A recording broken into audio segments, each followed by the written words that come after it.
تو اس میں وہاں ایک بندہ لڑکا کہہ رہا تھا کہ میں نے قادیانیت چھوڑ دی ہے لیکن میں کسی بھی فرقے میں نہیں جاؤں گا، میں بس ایک سمپل سا مسلمان بن کے رہنا چاہتا ہوں،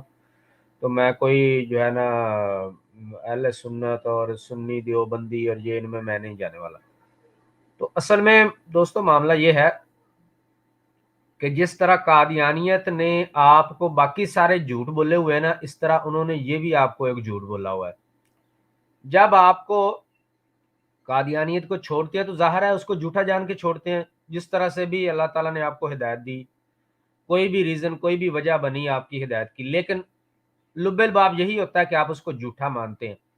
میرے بھائی جب آپ قادیانیت کو جھوٹا مان لیتے ہیں، تھوڑی ہمت کر کے یہ بھی مان لیا کرے کہ ان کا یہ جو پھیلایا ہو پروپیگنڈا جی کس فرقے میں جائیں گے، سارے ایک دوسرے کو کافر کہتے ہیں، یہ بھی جھوٹا ہے، یہ بھی مان لیا کریں، پھر تو آپ کے لیے بڑی آسانی ہو جائے گی۔ ایک تو ان کا یہ جھوٹ ہے کہ سارے ایک دوسرے کو کافر کہتے ہیں، کوئی ایک دوسرے کو کافر نہیں کہتا۔ یہ ان کی حرکتیں مربیوں کی ویسی ہیں جیسے آپ لگا لیں یہ صاحب کہ قادیانیت میں رہتے ہوئے دو قادیانی آپس میں لڑ پڑیں تو وہ ایک دوسرے کو گالی دے دے، کوئی کافر کہہ دے، کوئی مرتد کہہ دے، یا کوئی کچھ بھی جو بھی ان کے لیے نفرت کے لفظ ہیں، مولوی کہہ دے، تو کیا اس کا مطلب یہ ہے کہ وہ مولوی ہو جائے گا؟ کل کو وہ تمہاری بات ریکارڈ کر کے جا کے کہہ دے دیکھیں جی یہ تو ایک دوسرے کو کافر کہتے ہیں۔ ایسا نہیں ہے۔ کچھ اس طرح کے معاملات ہیں، جاہل قسم کے لوگ سوشل میڈیا پہ اس طرح کی کوئی بات کر دیتے ہیں۔ علماء کرام جو ہیں کسی نے بھی آج تک کسی عالم دین نے کسی بھی دوسرے مسلک کو، یہ فرقے نہیں ہیں، یہ ذہن میں رکھیں، یہ مسلک ہے، کسی دوسرے سارے کے سارے مسلک کو کافر قرار نہیں دیا۔ ہاں کفر کے فتوے آتے ہیں، اس کی ریزن یہ ہے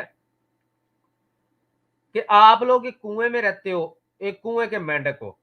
جو سمجھ لیں اگر آپ غصہ نہ کرے تو کنویں میں آپ رہتے ہیں، آپ کو باہر کی ایک تو دنیا کا نہیں پتا، دوسرا آپ چار ملنگ ہیں، پوری دنیا میں چند ایک لاکھ ہیں، مسلمانوں کی آبادی 1.5 ارب سے زیادہ ہے، ذرا حساب لگائیں کتنے مسلمان بنتے ہیں، آپ چند لاکھ ہو، آٹے میں نمک بھی زیادہ ہوتا ہے، آپ نمک کے مقابلے میں بھی کم بنتے ہو، تو اتنے سارے جب مسلمان ہیں دنیا میں تو ان سے مختلف قسم کے وہ گناہ سرزد ہوتے رہتے ہیں، ان سے ڈفرنٹ جو ہے وہ غلطیاں ہوتی رہتی ہیں، کچھ بد عقائد بھی ہو جاتے ہیں۔ تو علماء اکرام کا یہ منصب ہے، مزیت میں تو ایسا کوئی چکر ہے نہیں، ان کو تو بس چندے کی پڑی رہتی ہے۔ ان کا خلیفہ ہے جمعے کی پوجا پاٹ والے دن تو وہ جو وہاں تقریر کر رہا ہوتا ہے اس میں بھی چندہ، مربی کوئی آپ کو سمجھاتے ہیں تو اس میں بھی چندہ، کوئی مبلغ آپ کا آتا ہے تو وہ بھی چندہ، کوئی صدر کہتا ہے تو وہ بھی چندہ، چندہ سے تو شروع ہوتی ہے تمہاری زندگی، چندہ پہ ختم ہو جاتی ہے۔ آپ کو کیا پتہ لگے؟ یہ علماء کرام کا منصب ہے کہ اگر کوئی بندہ ایسی کوئی حرکت، ایسا کوئی عمل، ایسی کوئی بات کرتا ہے جس سے اس کا کفر ثابت ہوتا ہے، اس پر اس کا کفر واضح کرنا علماء کرام کا منصب ہے۔ سمجھ گئے میری بات؟ اب آپ کو مثال دے دیتا ہوں میں۔ ایک بندہ ہے، وہ آ کے تو حضرت عیسیٰ علیہ السلام کی مخالفت کرنی شروع کر دیتا ہے، کہتا ہے میں نہیں مانتا ان کو نبی، نعوذ باللہ استغفر اللہ، باقی میں ساروں کو نبی مانتا ہوں، ان کو میں نہیں مانتا۔ کسی بھی وجہ سے کسی کرسچن سے لڑائی ہو جائے اس کی، یا کوئی اس طرح کا معاملہ، اب علماء کرام کا فرض ہے اس کا کفر اس پہ واضح کر کے فتویٰ دینا کہ بھائی تم اپنے اس بیان کی وجہ سے دائرہ اسلام سے خارج ہو چکے ہو۔ اسی طرح کوئی آگے کہتے میں نے جی مسلمان تھا، مسلمانوں کے گھر میں پیدا ہوا، وہ آ کہتا ہے میں جی کوئی خدا نہیں ہے، میں نہیں مانتا کسی خدا کو، کافر ہو گیا۔ اس پہ علماء کرام کا منصبی فرض ہے کہ اس کو فتویٰ دیں کہ بھائی تم میں یہ کفر پایا جاتا ہے، لہذا یہ بندہ آج سے اسلام سے خارج ہے۔ اور اس چیز کو پکڑ کے آپ کہتے ہیں سارے ایک دوسرے کو کافر کہتے ہیں، تو تمہارے چار کو ملنگ ہیں، وہ بھی تمہاری جماعت ان کو کچھ نہیں کہتی، کیونکہ ان کو پتہ ہے اگر نکالیں گے تو چندہ جو ہے وہ اخراج کا ڈراوا ان لوگوں کے لیے ڈرامہ ہے جو جماعت کی بات نہیں مانتے، چندہ نہ دیں تب اخراج ہے، یا جماعت سے سوال کر لیں تب اخراج ہے۔ کوئی زنا کرے، کوئی شراب پیے، کوئی چوری کرے، کوئی بدماشی، یاشی، فحاشی، کچھ مرضی کرتا رہے، جماعت تمہاری اخراج نہیں کرے گی۔ اب تو ثابت ہو چکا ہے، اب تو کچھ جھوٹ اس میں بات ہی نہیں رہی ہے۔ تو آپ لوگوں کو اس طرح کی مثالیں ملتی نہیں ہیں، اور نہ کوئی آپ کی فقہ ہے، نہ کوئی آپ کے مفتی ہیں جو قرآن حدیث سے کوئی مسئلہ اخذ کر سکیں۔ یہ چار آپ نے لونڈے باز یہ مربی رکھے ہوئے ہیں جنہوں نے دو مسئلے رٹے ہوئے ہیں۔ حضرت عیسیٰ علیہ السلام فوت ہو گیا، نبوت جاری ہے، بس تمہارا اسلام یہیں سے شروع ہوتا ہے، یہیں ختم ہو جاتا ہے۔ اسلام صرف ان دو چیزوں کا نام نہیں ہے۔ تو جب علماء کرام اپنا مسئلہ بیان کرتے ہیں تو آپ کہتے ہو یہ مربی تمہیں کہتے ہیں دیکھیں جی دیکھیں ایک دوسرے کو کافر کہہ دیا، فلاں نے کتاب میں لکھا کافر، فلاں نے فتویٰ دیا کافر،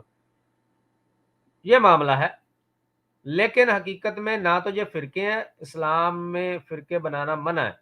یہ مسلک ہیں۔ مسلک میں اپنے چینل پہ بھی جو ہے اس بارے میں بات کر چکا ہوں، یہاں بھی میں آپ کو سمجھا دیتا ہوں۔ مثال کے طور پہ مسلک کسے کہتے ہیں؟ یہ جتنے بھی دیوبندی ہیں یا وہابی یا سنی یا بریلوی اہل حدیث، یہ جتنے بھی آپ کہہ لیں، ان کا جو بنیادی اسلام کے عقائد ہیں، ایمانیات ہیں، ان میں کوئی اختلاف نہیں ہے۔ سارے کے سارے نبی پاک صلی اللہ علیہ وسلم کو آخری نبی مانتے ہیں، سارے کے سارے اللہ تعالیٰ کی ذات پہ یقین رکھتے ہیں، نبی پاک صلی اللہ علیہ وسلم کے تمام انبیاء کے معجزات کے قائل ہیں، فرشتوں پر ایمان رکھتے ہیں، قیامت پر ایمان رکھتے ہیں، اور جو عبادات میں جب آ جائیں تو سارے نماز کو فرض مانتے ہیں، زکوٰۃ کو فرض مانتے ہیں، حج کو فرض مانتے ہیں۔ جتنے بھی عقائد ہیں، ایمانیات میں جو داخل ہیں، سب پہ ان کا ویسا ہی پختہ ایمان اور یقین ہے، جتنا بریلوی کا ہے اتنا ہی دیوبندی کا ہے، اتنا ہی وہابی کا ہے، اتنا ہی ساروں کا ہے۔ ان میں اختلاف کس چیز کا ہے اور یہ الگ الگ کیوں ہیں؟ یہ مسلک جن کو آپ فرقے کہتے ہیں، یہ کیوں ہیں؟ مسلمانوں میں بھی ایسے ہیں کچھ بیچارے جو کم علمی کی وجہ سے فرقہ کہہ دیتے ہیں۔ اصل ان میں اختلاف کیا ہے؟ اختلاف میرے بھائی ان میں فقہی مسائل کا ہے۔ فقہ کے جو 4 مشہور امام تھے، ان میں سے جس نے جس امام کو فالو کیا وہ اسی امام سے منسوب ہو گیا، دوسرے نے دوسرے امام کو فالو کیا تو وہ اس سے کے نام سے منسوب ہو گیا۔ اب امام کیا ہوتے ہیں اور ان کو فالو کرنا کیا، یہ سمجھا دیتا ہوں۔ امام کو جو فالو کرتے ہیں یہ فقہ کے مسائل میں، ایمانیات میں نہیں، عقائد میں نہیں، کچھ بھی، بہت سارا اسلام مکمل ہے۔ صرف فقہ کے مسائل کہ ایسے مسائل جن کا نمبر 1 یا تو کوئی بندہ خود اتنا پڑھا لکھا نہیں ہے کہ وہ قرآن حدیث سے یہ مسئلہ خود اخذ کر سکے، پھر وہ کسی امام کو فالو کرتا ہے، اس کا بتایا ہوا مسئلہ فالو کرتا ہے۔ نمبر 2، یا ایسا ہو کہ کوئی مسئلہ آپ کو قرآن حدیث سے اس کی وضاحت نہ ملتی ہو، پھر اس پہ جو امام ہے وہ اپنی ریسرچ کرتے ہیں اور انہوں نے کر رکھی ہے، فقہ کیونکہ بن چکی ہے اسلام کی، تو یہ جس امام نے جیسا اس کو سمجھ آیا قرآن حدیث سے اس نے وہ مسئلہ لکھا۔ میں ایک مثال دے دیتا ہوں آپ کو۔ ایک آدمی ہے وہ ناپاک حالت میں ہے، اور اسلام کا یہ حکم ہے کہ جب آپ دیکھیں کسی جان کو ضائع ہوتا اس کو بچانے کی کوشش کریں۔ اب وہ ناپاک حالت میں، اس نے غسل ابھی نہیں کیا ہے، ادھر ایک بلی آتی ہے تو اس نے مرغی کو، ایک بلی پڑ جاتی ہے۔ اب مرغی اس کو لگتا ہے کہ اگر میں نہانے چلا گیا، غسل کرنے چلا گیا تو مرغی حرام ہو جائے گی، مر جائے گی یہ۔ پھر وہ سوچتا ہے کہ اگر میں اس کو ایسے ہی حلال کرتا ہوں تو میں تو ناپاک حالت میں ہوں۔ اب اس مسئلے کا شرعی حکم کیا ہے؟ اب اس کو قرآن سے بھی نہیں ملتا، اگر اس کو حدیث سے بھی نہیں ملتا، وہ کسی امام کے فقہ دیکھتا ہے، تو امام نے چونکہ پہلے اس معاملے پر، اس مسئلے پر ریسرچ کر کے اس نے قرآن حدیث کی روشنی میں جو اس کو بہتر لگا وہ حکم لکھ رکھا۔ ایک امام نے کہہ دیا جی آپ پہلے مرغی کو حلال کریں، ہاتھ دھوئیں تو آپ مرغی کو حلال کریں، وہ حلال ہوگی، اس کے بعد غسل کر لیں، چونکہ آپ کے پاس ٹائم نہیں ہے، جان ضائع ہو جانی ہے، آپ اگر نہائیں گے تو اللہ تعالیٰ جو ہے نا اس نے دین کو اتنا مشکل نہیں کیا، لہٰذا وہ مختلف قرآن حدیث سے، آیات سے، حدیث سے استنباط کر کے وہ یہ مسئلہ بیان کرتا ہے جی آپ پہلے مرغی کو حلال کریں گے۔ دوسرا امام کو یہ لگتا ہے کہ اگر مرغی حلال کرے گا تو وہ پھر بھی حرام ہی ہو جائے گی، کیونکہ ناپاک حالت میں ہے، ناپاک حالت میں تو آپ نہیں حلال کر سکتے، اور اگر جو ہے وہ نہانے جاتا ہے تو مرغی جو ہے وہ حلال ویسے حرام ہو جائے گی۔ تو وہ یہ مسئلہ بیان کر دیتا ہے کہ نہیں، نہانا ضروری ہے، کیونکہ نہانے میں پھر بھی چانس ہے اس کے حلال ہونے کا، کہ شاید وہ نہانے تک نہ مرے تو آپ نہا کے آ کے اس کو حلال کر لیں، لیکن اگر آپ نے ناپاک حالت میں ہی اس کو چھری پھیر دی تو وہ ویسے ہی حرام ہو جائے گی، کیونکہ آپ ناپاک حالت میں ہیں۔ ایک نے یہ مسئلہ بیان کر دیا۔ اب جس کا دل کرتا ہے اس کو فالو کرے، جس کا دل کرتا ہے اس کو فالو کرے، اس سے آپ کے مسلمان ہونے پہ کوئی فرق نہیں پڑنے والا۔ اس کا سارا ذمہ جس امام نے مسئلہ بیان کیا اس کے سر پر ہے، اور جس امام نے مسئلہ بیان کیا اس کے لیے بھی نبی پاک صلی اللہ علیہ وسلم نے فرما دیا ہے کہ جو بھی بندہ اجتہاد کرے گا نیک نیت کے ساتھ، اسی کو اجتہاد کہتے ہیں کہ جو مسئلہ روزمرہ زندگی میں اسلام تو تا قیامت کے لیے نئے سے نئے معاملات سامنے آ جاتے ہیں، تو جو مسئلہ آپ کو قرآن حدیث سے وضاحت کے ساتھ نہیں ملتا تو اس میں جو اجتہاد آپ کریں گے، جو مجتہد ہوگا، جو اجتہاد کرے گا، وہ نیک نیتی سے اگر اس نے اجتہاد کیا ہے، اپنی پوری کوشش کی ہے کہ میں صحیح مسئلہ اخذ کروں قرآن حدیث سے، لیکن اس کے باوجود اس سے مسئلہ غلط اخذ ہو گیا ہے، نیت بھی اس کی ٹھیک ہے، کوشش بھی ٹھیک ہے، دونوں چیزوں میں وہ ڈن ہے، لیکن مسئلہ غلط اس سے بیان ہو گیا ہے، تو نبی پاک صلی اللہ علیہ وسلم کے فرمان کا مفہوم ہے کہ اس کو ایک نیکی ملے گی، پھر بھی اس کو ایک نیکی ملے گی، اس کے پہ گناہ نہیں ہے، کیونکہ انما الاعمال بالنیات، اللہ تعالیٰ اس کی نیت دیکھے گا کہ اس نے اپنی پوری کوشش کی، انسانی سمجھ فہم ہے، اس کو جو مسئلہ سمجھ میں، اب جو میں نے مثال دی ہے ان دونوں میں سے ایک بندہ حق پہ ہے، ایک بندے کا مسئلہ صحیح ہوگا دوسرے کا نہیں، کیونکہ دونوں ایک دوسرے کے اپوزٹ ہیں، تو اب جس کا صحیح ہوگا اس کو 2 نیکیاں ملیں گی، جس کا غلط ہوگا اس کو 1 نیکی ملے گی، گناہ کسی کو نہیں ہے، تم جو فالو کرو گے ان کی بتائی ہوئی اس مسئلے کو، تم پہ بھی کوئی گناہ نہیں ہے، تمہارے لیے مرغی حلال ہوگی، اگر حلال والے پہ عمل کیا تمہارے لیے مرغی حلال ہوگی، ٹھیک ہے جی، کیونکہ تم نے کسی امام کو، اس کو کہتے ہیں یہ مسلک۔ اسی طرح کے مسائل ہیں چھوٹے چھوٹے، تو جس نے جو ہے وہ ایک امام کو، امام ابو حنیفہ کو مان لیا، وہ دیوبندی یا بریلوی کہلانے لگے، جنہوں نے امام مالک کو مان لیا وہ مالکی کہلانے لگے، تو یہ ان کے جو ہے نا یہ ڈفرینسز ہیں، اور یہ میں نے آپ کو بریفلی بتا دیا ہے کہ مسلک اور یہ اختلاف ہے کیا اور مسلک کس کو کہتے ہیں۔ آپ ان میں سے جس مرضی مسلک کو فالو کریں آپ مسلمان ہی رہتے ہیں، یہ سارے کے سارے مسلمانوں کے مسالک ہیں،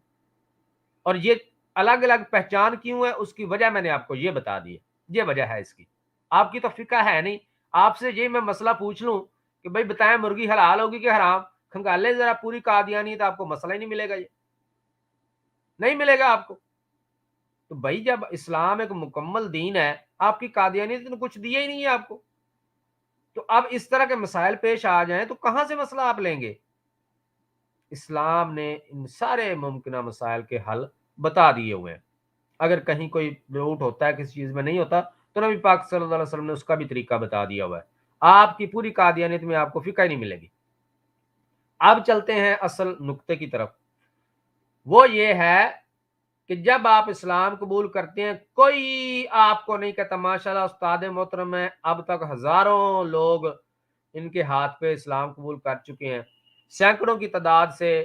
اللہ کے فضل و کرم سے، میں تو ان کا شاگرد ہوں، میرے ہاتھ پہ قبول کر چکے ہیں قادیانی اسلام، کوئی ایک قادیانی کہہ دے آ کے کہ آج تک استاد محترم مفتی مبشر شاہ صاحب نے یا ضیاء رسول نے یا کسی بھی اور جو بھی مجاہد ختم نبوت کام کرتے ہیں ختم نبوت کا، کسی ایک بندے نے ہمیں کہا کہ بھائی آپ نے اسلام قبول کر لیا لہذا اب ہمارے فرقے میں آئے، کسی نے نہیں کہا، یا چلیں فرقہ آپ کہتے ہیں یہی کہا ہو کہ جی ہمارے مسلک میں آئے، نہیں کسی نے بھی کہا کسی کو، تو یہ ڈرامہ سارا مرزئی مربیوں کا، آپ کی جو برین واشنگ کی ہوئی ہے ان کا لگایا ہوا ہے۔ اسلام بہت سمپل، سادہ اور انسانی طبیعت کے مطابق دین ہے، آپ مسلمان ہو، آپ قرآن حدیث پہ عمل کریں، اللہ اللہ خیر صلاح، بس کوئی ضرورت نہیں ہے اپنے اوپر لیبل لگانے کا، جی میں بریلوی ہوں، کوئی ضرورت نہیں ہے لیبل لگانے کا میں دیوبندی ہوں، کوئی نہ آپ کو کہے گا بھی، پوری زندگی آپ گزار دیں مسلمانوں میں، کوئی نہیں آپ سے پوچھے گا کہ بھئی آپ بریلوی کیوں نہیں ہوئے، آپ دیوبندی کیوں نہیں ہوئے، آپ فلانے کیوں نہیں ہوئے، اگر آپ یہ نہیں ہوئے تو آپ مسلمان ہی نہیں ہوئے، کوئی بھی نہیں کہے گا آپ کو، یہ تو ہے ہمیں ایک ڈرامہ لگایا ہوا ہے، تمہارے لوگوں نے برین واشنگ کی ہوئی ہے تمہاری، ایسا اسلام میں کچھ نہیں ہے۔ تو آئیں آپ اسلام قبول کریں، قرآن حدیث پہ عمل کریں، جہاں کہیں کوئی زندگی میں کوئی ایسا معاملہ درپیش آ جائے، آپ کو کوئی مسئلہ پوچھنا ہو، کہیں کوئی آپ کو لگے کہ بھئی یہ مسئلہ سمجھ نہیں آ رہا شریعت میں اس کا کیا حکم ہے، جو آپ کو نزدیک پڑتا ہے امام مسجد عالم مولوی اس کے پاس چلے جائیں، آپ اس کو کہہ دیں کہ جی مجھے یہ مسئلہ نہیں سمجھ آ رہا، مجھے قرآن حدیث سے اس پر جو ہے وہ مسئلہ بیان کر دیں، اور اگر آپ کو فتویٰ چاہیے اس پہ تو مفتی کے پاس چلے جائیں، وہ آپ کو فتویٰ دے دے گا، فتویٰ بلکہ آپ ہر مسئلے کا لے لیا کریں، وہ فتویٰ دے گا ساتھ قرآن حدیث سے ثبوت آپ کو دے گا کہ یہ قرآن میں اس بارے میں لکھا ہوا ہے، یہ حدیث میں لکھا ہوا ہے، آپ کو دے دے گا، آپ اس پہ عمل کر لیں، آپ کو تو کوئی نہیں کہے گا، کسی کے مرضی پاس چلے جائیں، سنی کے پاس، بریلوی کے پاس، دیوبندی کے پاس، اہل حدیث کے پاس، کسی کے پاس چلے جائیں، کوئی نہیں روکتا آپ کو، تو نہ ان کے پروپیگنڈے میں آئیں، آپ نے اگر اسلام قبول کرنا ہے تو اس طرح کے یہ انہوں نے آپ لوگوں کو اسلام میں آنے سے روکنے کے لیے سٹیپ بائی سٹیپ آپ کے آگے